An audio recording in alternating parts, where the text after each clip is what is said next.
It's clear. You can come. Да, все чисто. Bonjour Sergei Viktorovitch, bon après-midi. C'est dommage que vous ne portez pas un t-shirt de l'ours aujourd'hui. Eh bien, vous savez, je pense qu'ils ont fait beaucoup de bruit là-dessus. Certains ont même parlé de provocations. Nous avons beaucoup de produits qui reprennent les symboles soviétiques et je ne vois là rien que de très banal. Cela fait partie de notre vie, de notre histoire. C'est notre patrie qui a maintenant pris la forme de la Fédération de Russie et qui est entourée d'anciennes républiques soviétiques et des pays amis. Bien sûr, il y a des conflits d'intérêts parfois divergents, mais c'est la vie. Et cette tendance soviétique, si vous voulez, je l'ai constatée après le sommet d'Anchorage. J'ai vu des jeunes qui étudient ici à l'Université d'État de Moscou, dans d'autres universités, porter ces pulls.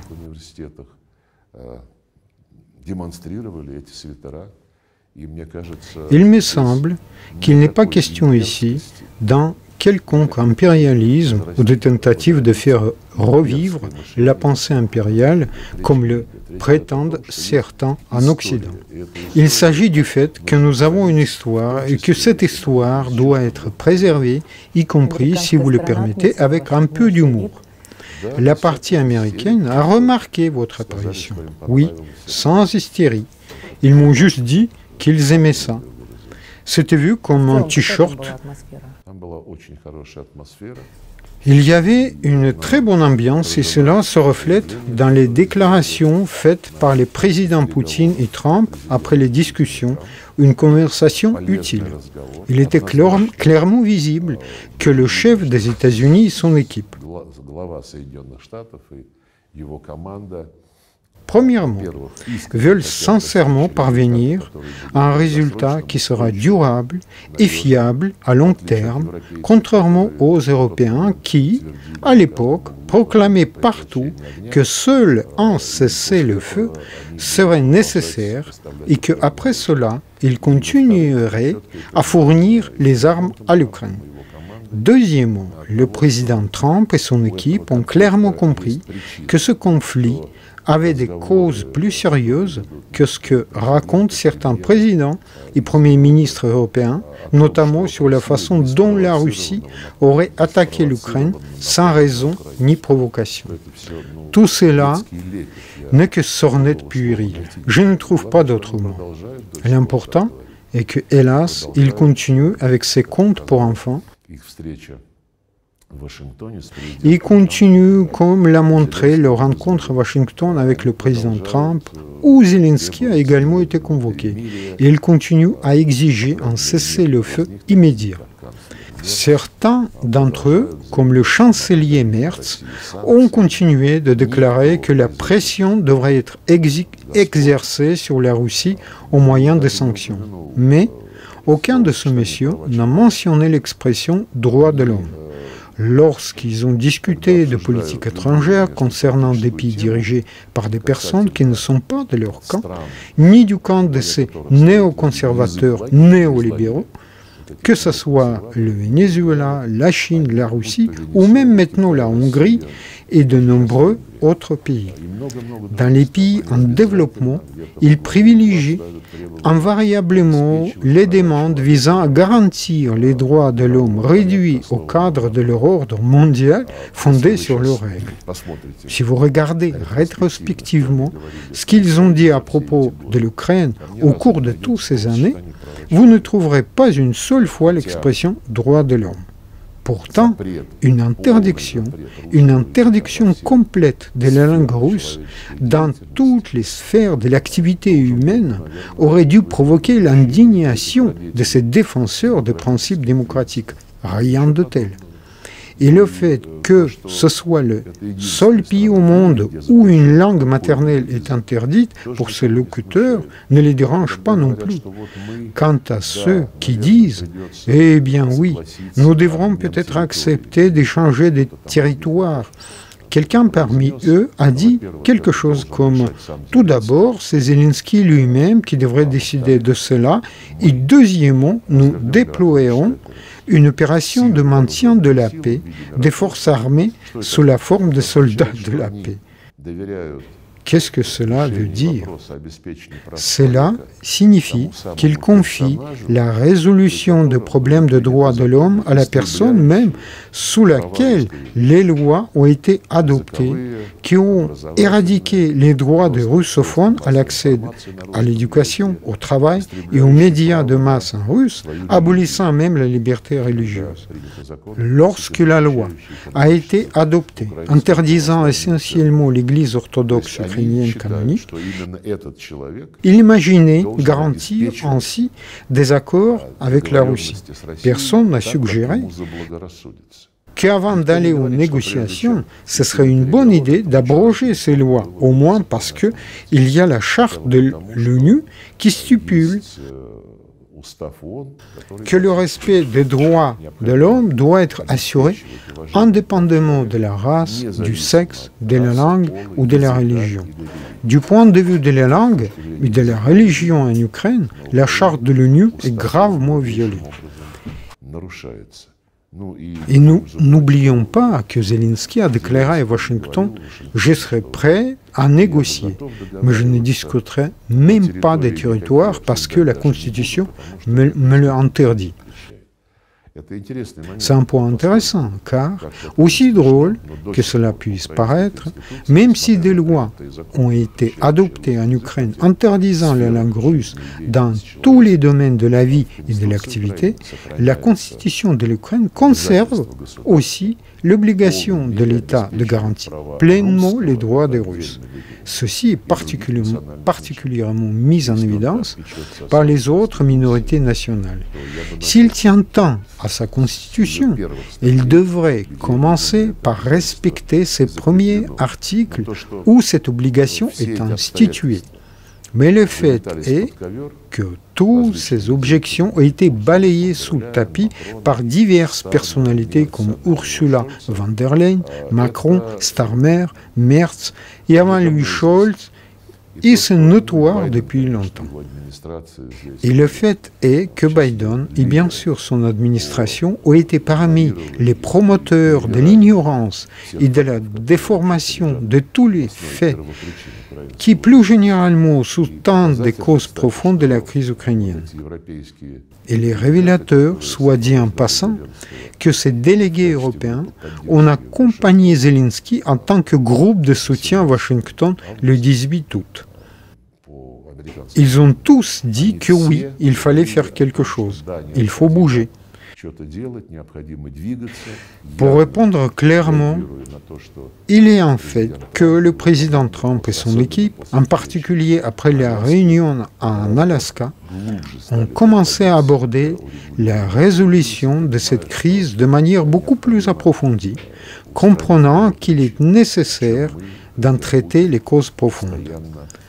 Ce dont nous, avec le président Poutine, avons constamment parlé comme l'une de ces causes profondes est précisément le problème de sécurité de la Russie, lié au fait que pendant des décennies, les engagements qui nous ont été donnés de ne pas permettre l'expansion de l'OTAN vers l'Est ont été gravement violés. Le président a souligné à plusieurs reprises qu'après ces promesses, il y a eu 5 vagues d'expansion de l'OTAN. De plus, quand ils disent « eux bien, c'était juste un engagement verbal », c'est encore parfaitement faux. Cela a été couché sur le papier sous forme de déclaration politique signée au plus haut niveau lors des sommets de CO en 1999 à Istanbul et en 2010, tout récemment, lors du sommet à Astana. Il a été affirmé que la sécurité est indivisible. Personne n'a le droit de renforcer sa sécurité au détriment des autres. Et c'est exactement ce que faisait l'OTAN. Or, personne, que ce soit un pays ou une organisation, n'a le droit de revendiquer de dominer les autres. Tout a été fait à l'opposé des engagements pris. C'est donc encore un mensonge de la part de ceux qui disent que ça n'est que promesse verbale. J'ajouterai d'abord que la parole n'est pas un moineau. Et deuxièmement, il n'y a pas seulement des confirmations documentaires factuelles de cette négociation, mais aussi des documents signés, je le répète, au plus haut niveau. Ainsi, à Washington, ces délégués ont parlé de la nécessité de commencer par élaborer des garanties de sécurité pour l'Ukraine et en même temps des garanties de sécurité pour l'Europe. Non, ils n'ont jamais évoqué la sécurité de la Russie. Pourtant, les documents du comité d'organisation que j'ai cités ont été collectivement élaborés et adoptés par consensus. Ils impliquent une sécurité collective sous une forme qui satisfasse les attentes de tous en la matière.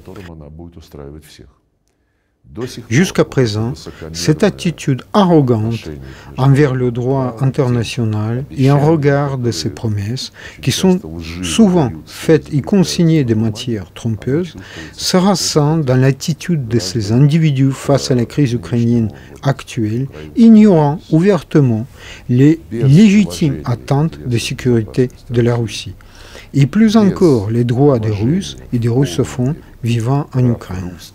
C'est pourquoi il est parfaitement prématuré de prétendre négocier des accords à long terme sans s'être attaqué, sans avoir résolu d'abord ce problème, sans plus de délai.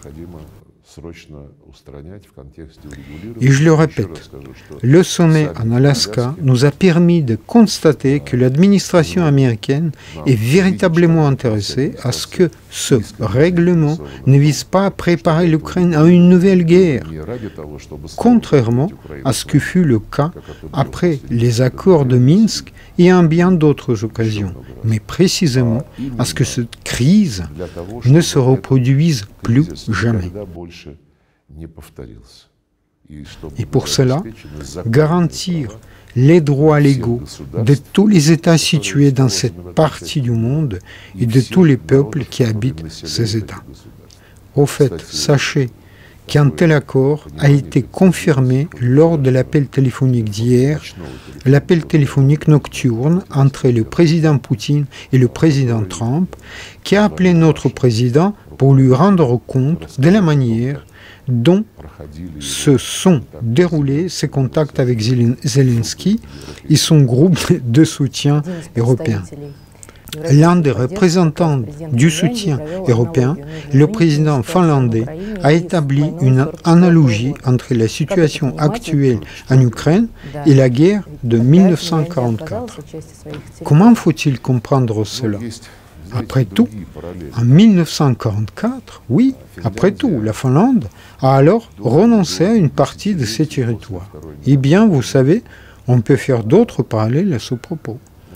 La Finlande a bénéficié pendant de nombreuses décennies après la Seconde Guerre mondiale et en général des meilleures conditions de croissance économique, de résolution des problèmes sociaux et de garantie du bien-être de la population, en grande partie grâce à l'approvisionnement en ressources énergétiques russes et à la coopération globale avec l'Union soviétique et plus tard avec la Fédération de Russie, y compris dans le contexte de l'application très bénéfique des efforts déployés sur notre territoire par les entreprises finlandaises et des avantages que la Finlande a reçus en raison de ses relations spéciales avec notre pays, notamment en raison du fait qu'elle a pris une décision de neutralité.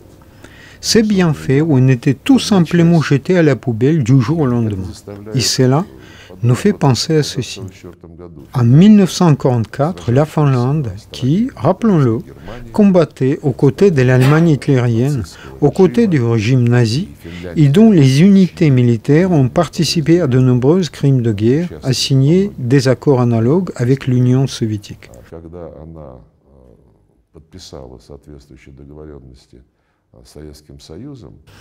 Ils ont été récemment cités par M.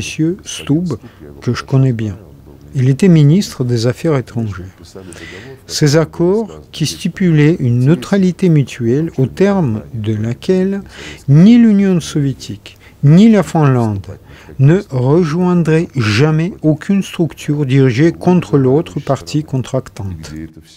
Et où en sont-ils maintenant? Ils ont désormais rejoint une coalition belliqueuse qui considère la Russie comme son ennemi.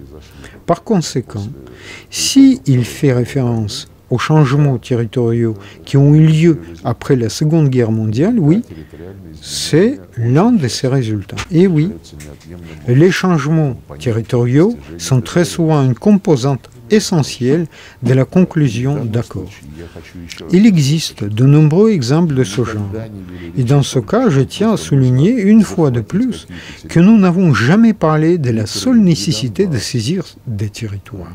Ni la Crimée, ni le Donbass, ni la Nouvelle-Russie ne sont des territoires de qui que ce soit. Notre objectif est de protéger les gens qui y vivent, les Russes qui ont vécu sur ces terres pendant des siècles, qui souvent ont découvert ces terres, ont versé leur sang pour elles, en Crimée et dans le Donbass, et qui ont construit les villes comme Odessa, Nikolaïev et de nombreux autres ports, exploitations et usines. Et tout le monde connaît bien le rôle que Catherine II a joué dans ce développement, notamment la fondation d'Odessa. Tout le monde sait bien comment ces terres ont fini par faire partie de la République socialiste soviétique d'Ukraine, puis de l'Ukraine indépendante. Mais ils ont fini par faire partie de l'Ukraine indépendante sur la base de la déclaration de souveraineté nationale que les dirigeants de Kiev ont adoptée en 1990 et dans laquelle il était clairement indiqué que l'Ukraine serait à jamais un État non aligné, neutre et non nucléaire. Cet engagement a constitué la base de la reconnaissance internationale de l'Ukraine comme État indépendant. Si aujourd'hui le régime de Zelensky rejette toutes ces clauses, il parle déjà d'armes nucléaires et d'adhésion à l'OTAN. Alors, oui, c'est l'abandon de la neutralité institutionnelle de l'Ukraine. De ce fait, les motifs qui ont servi de base à la reconnaissance de l'Ukraine comme État indépendant disparaîtront probablement de facto. Et alors, il est très important de prêter attention à ce sujet, sinon il se produira que, pour ainsi dire, le rôle décisif sera encore une fois joué non par les principes du droit international, mais par ces mêmes règles que l'Occident n'a jamais formulées nulle part, mais invente à la tête du client. Lorsqu'ils doivent faire reconnaître quelque chose, ils font la même chose que pour le condamner dans une situation analogue, mais à l'inverse. Mais ça ne fonctionne pas, et cela ne fonctionnera pas plus comme ça. Et je tiens à dire une fois de plus que nous apprécions la compréhension que manifeste l'administration américaine, contrairement aux Européens, montrant qu'elle s'efforce sincèrement d'aller au cœur des problèmes et de résoudre ces mêmes problèmes, c'est-à-dire les origines de la crise que l'Occident, dirigé par l'administration précédente de Joe Biden, a créée en Ukraine afin de l'utiliser comme chair à canon pour contenir, dégrader la Russie ou même prétendre lui infliger, comme ils ont dit, une défaite stratégique. La question des sanctions a-t-elle été discutée avec la partie américaine?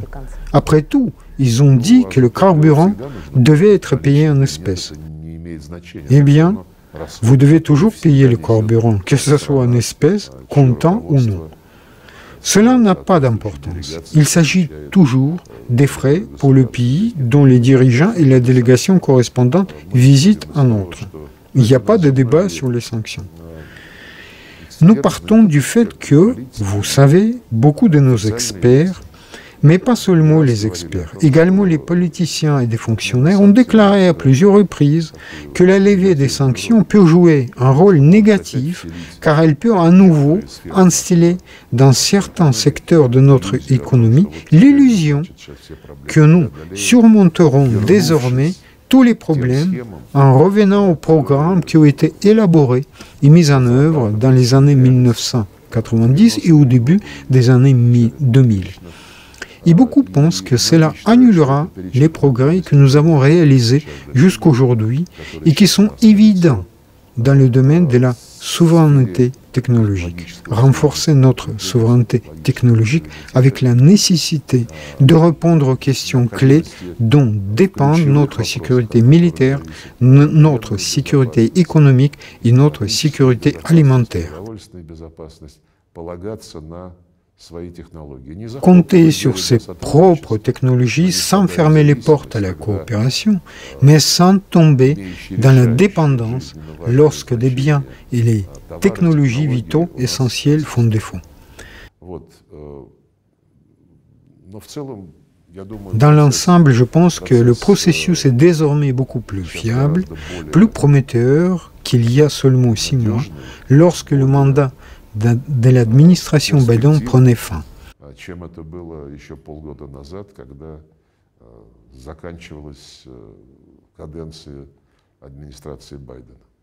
À quoi s'attendre ensuite? S'agira-t-il de discussions bilatérales ou trilatérales? Nous ne refusons aucune forme de réunion, ni bilatérale, ni trilatérale. Le président l'a mentionné à plusieurs reprises. L'essentiel, c'est que tous les formats, comme 1+1, 1+2, les formats multilatéraux, dont il existe déjà un certain nombre, y compris d'ailleurs dans le cadre des Nations Unies. Pour que tous ces formats soient inclus, pas juste pour qu'on puisse en parler dans les journaux le lendemain matin, ou les diffuser à la télévision le soir, ou plus tard pour répandre des ragots sur les réseaux sociaux en essayant d'écrémer cette mousse de propagande que vous connaissez étape par étape, en commençant par le niveau expert et en passant par toutes les étapes nécessaires pour préparer les sommets requis. Nous soutiendrons toujours ce genre d'approche sérieuse. Tout contact impliquant de hauts fonctionnaires doit être préparé avec le plus grand soin. Et la dernière question, Donald Trump peut-il venir? Il a posé cette année à Moscou. Il a reçu une invitation, comme vous le savez, et lors de la conférence de presse en Alaska, le président Poutine a confirmé cette invitation et Donald Trump, si je me souviens bien, a dit que c'était très intéressant. Merci beaucoup. Ce sera intéressant pour tout le monde.